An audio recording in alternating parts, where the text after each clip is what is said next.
This week on the agenda, the rise of artificial intelligence. Is it a breakthrough like the invention of the printing press or the atomic bomb?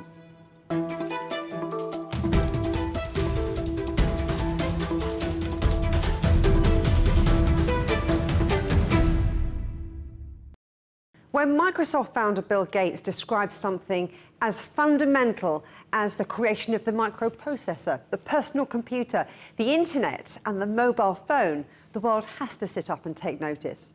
He was talking earlier this year about AI, artificial intelligence, but the rise of computer learning and programs like OpenAI's ChatGPT has created as many concerns as opportunities, leading to tech giants like Elon Musk and Apple founder Steve Wozniak calling for an immediate halt to development on anything more powerful than GPT-4. So just how concerned should we be?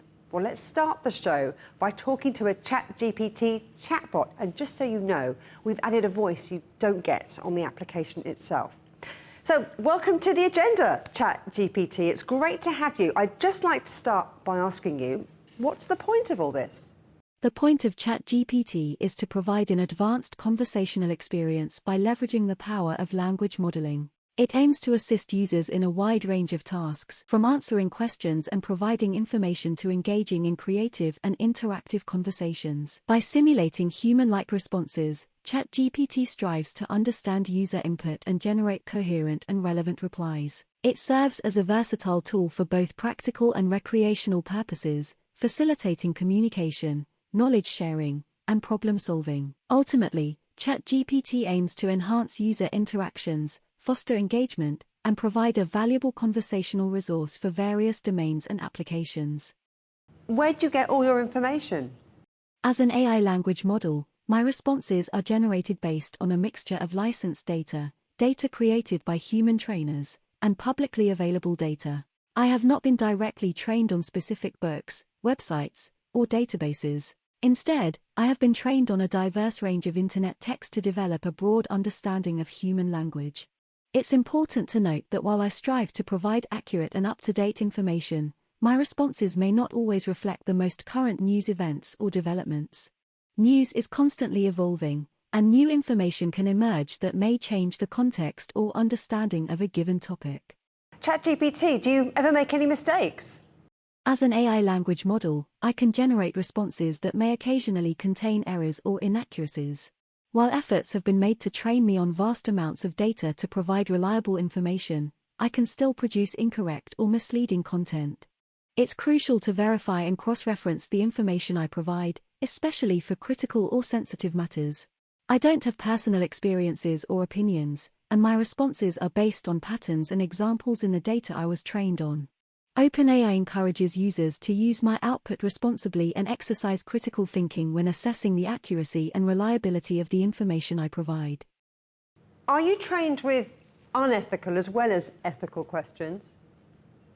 As an AI language model, I am trained on a wide range of internet text, which includes both ethical and unethical content. However, during my training process, efforts are made to ensure ethical guidelines are followed. OpenAI, the organization behind ChatGPT, strives to maintain high ethical standards and aims to minimize the potential for biased or harmful behavior in AI systems. While there is an ongoing effort to improve the robustness and fairness of AI models, it is important to note that I am a machine learning model and can still inadvertently exhibit biases or respond to unethical queries. Is the development of AI like the invention of the printing press? Or is it more of an atomic bomb moment? AI can be seen as a significant technological advancement, but it does not have a singularly definitive impact like the printing press or the atomic bomb. Like the printing press, AI has the potential to revolutionize information dissemination, automation, and enhance productivity. However, unlike the atomic bomb, AI's impact is not inherently destructive or catastrophic. AI's implications depend on how it is developed, deployed, and regulated. It can bring immense benefits, but also raises ethical and societal challenges. The comparison serves to highlight AI's transformative potential, but it is a complex and multifaceted phenomenon that requires careful consideration and responsible stewardship. Does AI need better regulation? AI indeed requires better regulation to address a variety of concerns. Regulations can help mitigate potential risks associated with AI, such as privacy breaches, algorithmic biases, and unethical use of technology. They can promote transparency, accountability, and fairness in AI systems. Effective regulation should balance innovation and societal impact, encouraging responsible development and deployment of AI technologies. Collaboration between policymakers, experts, and industry stakeholders is crucial to establish regulations that ensure ethical standards, protect user rights, and foster trust in AI. Striking the right balance is key to harnessing AI's potential while safeguarding against potential harms. How worried should we be about the rise of AI? Concerns about the rise of AI are warranted, but the level of worry should be balanced and accompanied by proactive measures. While AI offers numerous benefits, including automation and improved efficiency, there are valid apprehensions regarding job displacement, privacy, security, and potential misuse. It is important to prioritize responsible AI development, establish robust ethical guidelines, and promote transparency in AI systems. Collaboration between various stakeholders is crucial to address concerns, anticipate challenges, and ensure AI technologies are developed and deployed in a manner that aligns with societal values, safeguards human well-being, and respects ethical boundaries. Thank you, ChatGPT.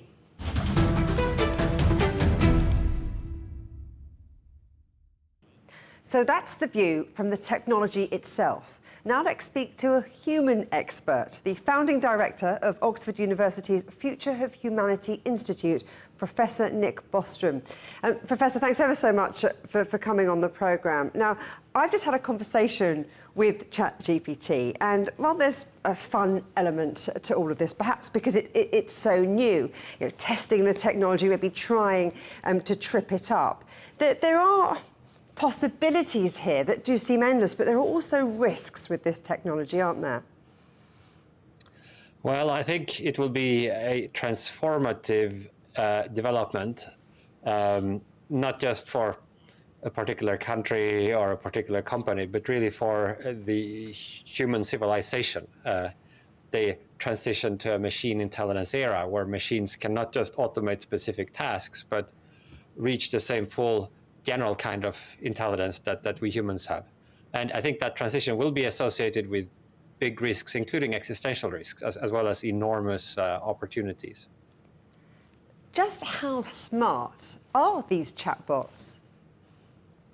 Well, they're a lot smarter than they were just a year or two ago. If we look at the trajectory, it's certainly pointing upwards at a very steep incline.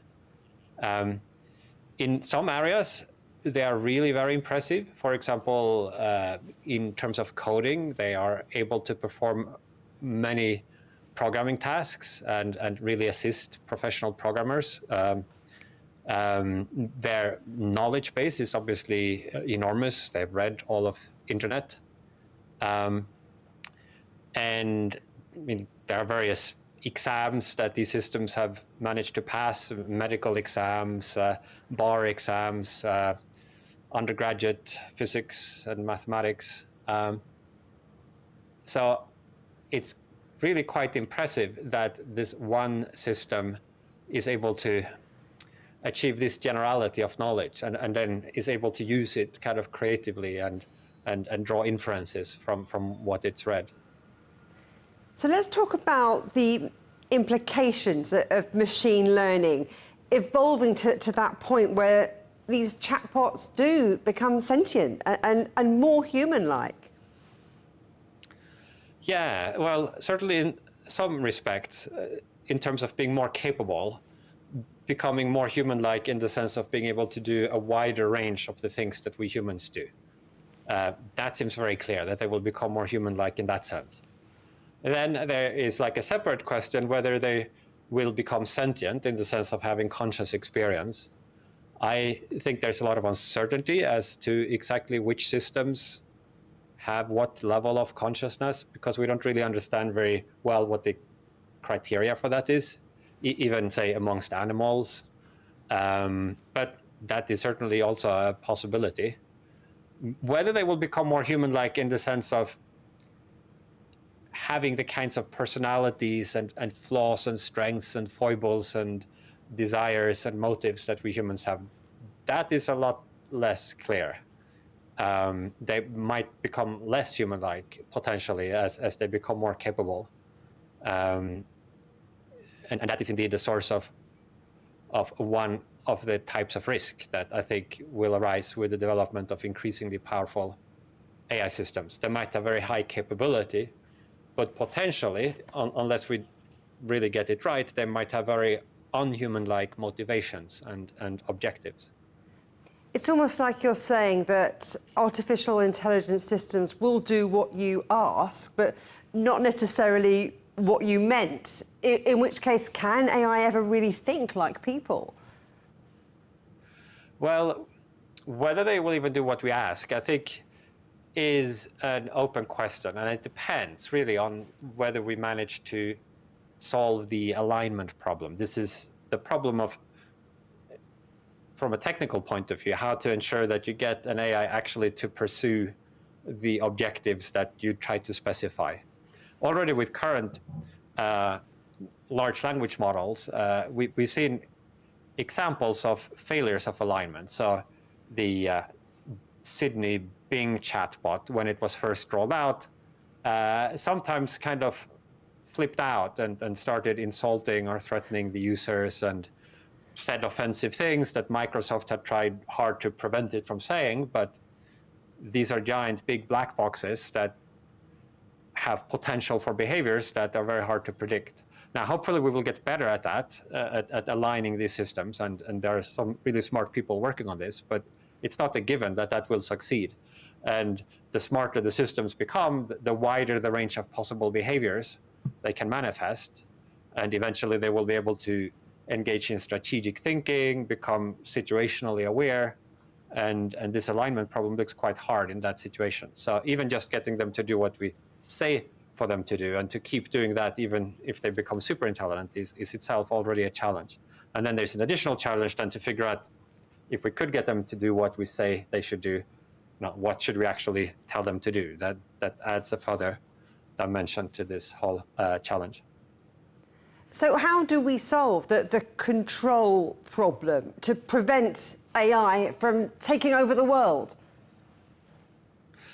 Well, I think really ultimately we have a deep technical challenge there that requires AI safety researchers to find ways that are scalable for aligning these systems. When you have something at the level of, say, ChatGPT 4, it's not the end of the world if our alignment fails, because you can always shut it off or reprogram it or change it, and gradually you will get it to perform better in the way that we intend. But if and when we develop systems that are super intelligent, then I think we might need to get it right on the first try, because if you have a super intelligent system that is misaligned, then it might resist us shutting it down or changing it. And it might indeed actively hide its misalignment until such a time that it is no longer dependent on human cooperation. And so that's what makes this problem uniquely challenging, in that with most other technologies, we can sort of try and learn from experience. We invent cars, we discover that they crash sometimes, so then we invent seat belts and air cushions and traffic lights.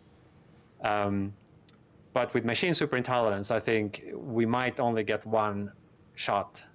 And so we better do our homework now in the time remaining to make sure that when we figure out how to really get them a few levels up, we know how to do scalable alignment. It's interesting you make that analogy with driving and cars and the safety measures like seatbelts, because the OpenAI CEO, Sam Altman, told US Congress that AI does need global rules and guidelines, licensing, testing, and all kinds of regulation. What do you think could be the starting point to all of that, and who's going to sign up to it? Yeah, a lot of these issues are up for grabs at the moment, but like one concrete type of pre-deployment testing that I would like to see is if you want to release a model, say, of the size of GPT-4 or bigger, that maybe before releasing it, you should test and verify that it cannot be used, for instance, to assist people in developing more dangerous chemical or biological agents. That it won't facilitate users who want to commit cybercrime. That it is well enough aligned that it will refuse to aid such requests by users. So that would at least be like a minimum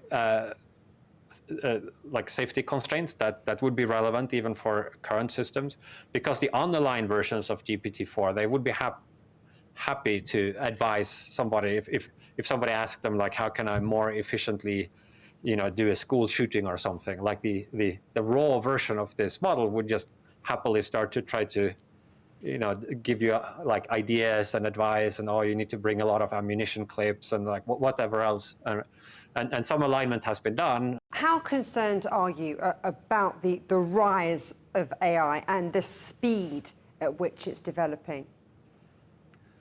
Well, the speed is certainly very impressive. I am quite concerned about it, also excited at the same time.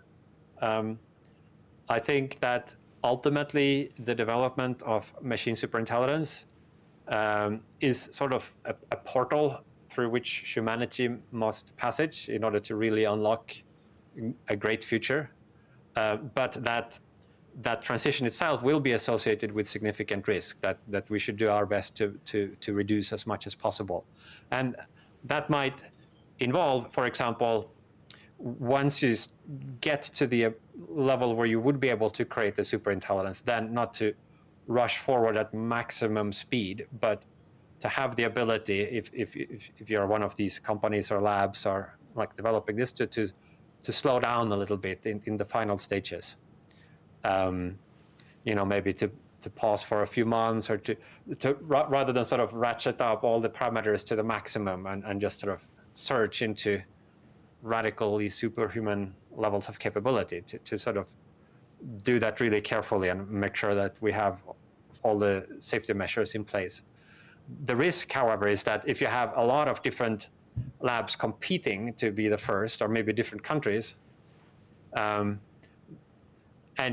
one lab unilaterally tries to be extra cautious and slow down, it would just mean that somebody else will take the lead instead. And so getting this right might require some coordination amongst the leading labs who are developing this. Professor Nick Bostrom, thank you very much. Thank you. Still to come here on The Agenda, we'll examine where China sits in the future of artificial intelligence.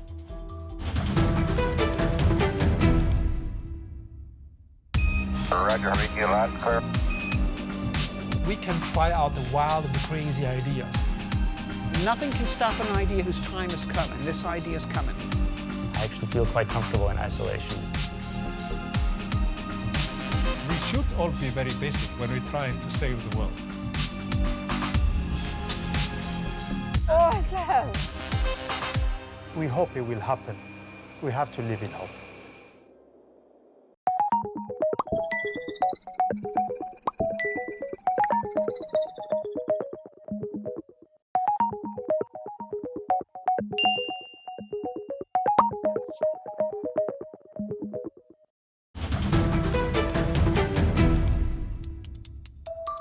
Welcome back to The Agenda. As the rise of the chatbot continues, AI is set to be one of the key global trade battlegrounds as tech giants aim to be right at the vanguard of this latest technology. In China, it's estimated AI alone could soon be worth $600 billion a year to the economy. But what does that look like? And what will it mean for the wider world? Joining me now is Fabian Westerheide, founder of Asgard Capital and CEO of AI for humans. Thanks ever so much for coming on the agenda. Now, look, AI really does seem to be transforming the world before our very eyes. Where in the world should we be looking to for real progress?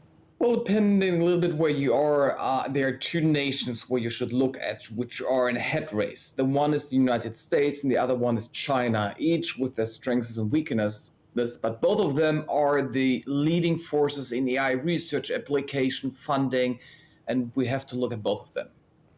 But when we look at China, some reports say AI could create that $600 billion in economic value per year. I mean, that's huge, especially when you think, if we look at Shanghai, just that city alone, that creates $680 billion across all of its sectors. So this is huge potential we're talking about. Oh, it's not only potential, it's already happening. I mean, we wouldn't have, with our technology, this conversation. I mean, it's all around the place, and we're still at the beginning. So there are a lot of numbers which will grow, and especially China is investing a lot. They are very ambitious, and they will, for guarantee, have huge outputs. We just don't know how it will be. More in the workforce, more in the automation, robotic, creative industries. I mean, AI is going in everything, and therefore in everything will have change over the next couple of years to decades. The chatbot race is clearly heating up, and China's Baidu has said that its Ernie bot is going to transform and outperform ChatGPT in several key areas. How do you see that progressing? Well, first, it's very hard to judge from external view how the Chinese ecosystem in detail is progressing, because there's a language barrier, and also the public communication is not as clear as, let's say, we look to the United States, where everything's very open and a lot of news about this. So it's a little bit hard to assess. Second is, I think China needs their own strong models, like, the basis behind the chatbots are these foundation models with a lot of data behind, and China needs their own native applications. And they should be, it doesn't matter if it's better or worse than ChatGPT, it just should have the same results and the same quality. And then no one will care about the American solution if you have a great Chinese one. Just for competition, they need their own solution, and it will be at the same level at a certain time. And what about challenges like copyright? I mean, there are lots of uncertainties that come with this whole chatbot boom, whichever industry you're focused on. Well, this is still unclear and it's not solved. Like, who owns the data which is used to train all these models? Yes, the OpenAI used Wikipedia and they used a lot of other things. Like, they didn't pay anyone for this data. So this will be an ongoing struggle over the next couple of years for those who own all the data, who have all the content, and those who are monetizing on of this. And this is undisputed. It's still a dispute, and this has to be clarified.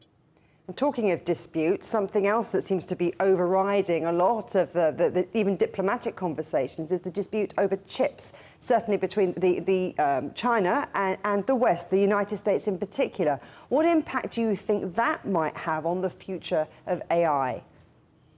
Well, I think on the future of AI, it doesn't have so much an impact. It's more that these systems, the American system, the Chinese are more separating.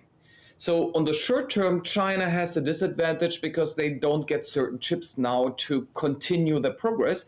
But on the mid run, I think China will be stronger at the end because they will build their own chips, they will hire the people, they will build the plants, and they will gain their own knowledge. So at the end, we all might benefit because Chinese chips might have an innovation level we don't have in the West.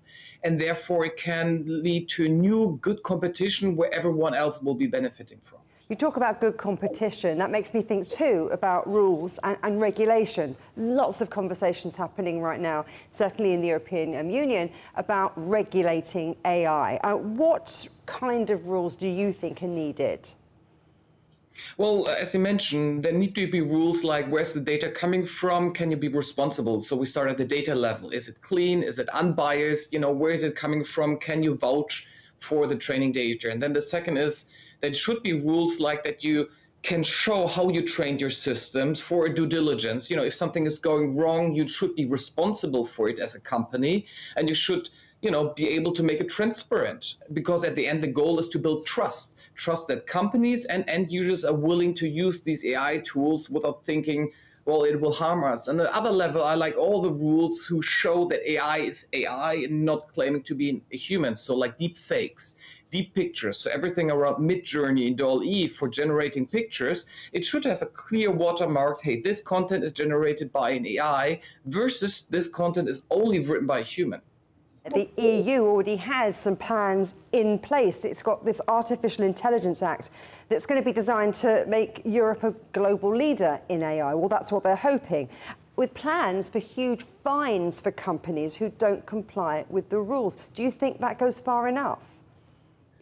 I was a big supporter of having a European regulation, but the regulation itself, I don't like it because it's way more from a position of fear. Yeah. So with this law, Europe tries to defend their ecosystem against Chinese and American AI, but they are rich and powerful enough to overcome this. So they have a lot of compliance in place, and this compliance will temper the younger ecosystem, you know, the startups, the researchers, because now they will be regulated like a, you know, like an Alphabet or like a Baidu is regulated, which one is a super powerful company, the other one is a small startup.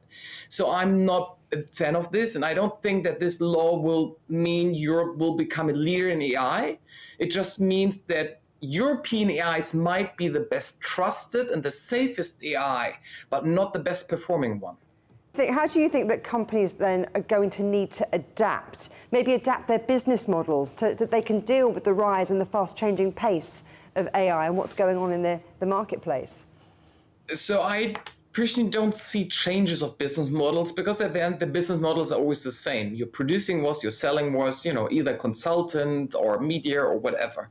But how you produce it will be changed by AI. It will be significantly cheaper, it will be faster. You know, let's take the case of news. You know, I can generate hundreds of articles within a couple of hours if I just know the right keywords, and they have a decent good quality, and I can spam the whole internet with this and generate a lot of content, while I had to employ hundreds of employees before to do this, and they needed way longer. So my production costs just go down, my reach is going higher, you know, I can increase the margin. And this is for every company the same. They go through the internal processes and figure out, okay, where can I use technology to make the process faster, more seamless? How can I use AI to augment my employees? Because it's never about replacing people, it's about giving your employees more productive time, you know, more skilling. So they're happier at the end with their job and have more output at the same. But you talk about all of those millions of people that you don't need working for you anymore because you've got AI and you've got all of that technology at your fingertips. So what is this going to mean for the labour market? Well, the labor market will have a huge change. It doesn't mean that AI will replace humans, never.